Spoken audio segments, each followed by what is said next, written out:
ചോദ്യപേപ്പർ ചോർച്ചയുമായി ബന്ധപ്പെട്ട പ്രതിഷേധത്തിലെ സംഘർഷത്തിൽ സ്വതന്ത്ര അന്വേഷണം ആവശ്യമാണെന്ന് സുപ്രീം കോടതി. വിഷയത്തിൽ അറസ്റ്റിലായ 18 വയസ്സിൽ താഴെയുള്ളവരെയും ക്രിമിനൽ പശ്ചാത്തലമില്ലാത്തവരെയും മോചിപ്പിക്കണമെന്നും കോടതി നിർദ്ദേശിച്ചു. അതേസമയം സാമൂഹ്യവിരുദ്ധ ശക്തികൾക്കും ക്രിമിനൽ പശ്ചാത്തലം ഉള്ളവർക്കുമെതിരെ നടപടി തുടരാമെന്ന് ചീഫ് ജസ്റ്റിസ് അധ്യക്ഷനായ ബെഞ്ച് വ്യക്തമാക്കി.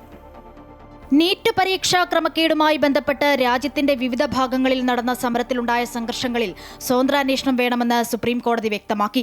കേന്ദ്ര സർക്കാരിന്റെയും കൂടാതെ സമരം നടന്ന സംസ്ഥാനങ്ങളുടെയും വിശദീകരണം കൂടി പരിശോധിച്ച ശേഷം പ്രത്യേക അന്വേഷണ സംഘം രൂപീകരിക്കാനാണ് തീരുമാനം. സമരവുമായി ബന്ധപ്പെട്ട് അറസ്റ്റ് ചെയ്ത 18 വയസ്സിൽ താഴെയുള്ളവരെയും ക്രിമിനൽ പശ്ചാത്തലമില്ലാത്തവരെയും വിട്ടയക്കണമെന്നും നിയമ നടപടി പാടില്ലെന്നും കോടതി നിർദ്ദേശിച്ചു.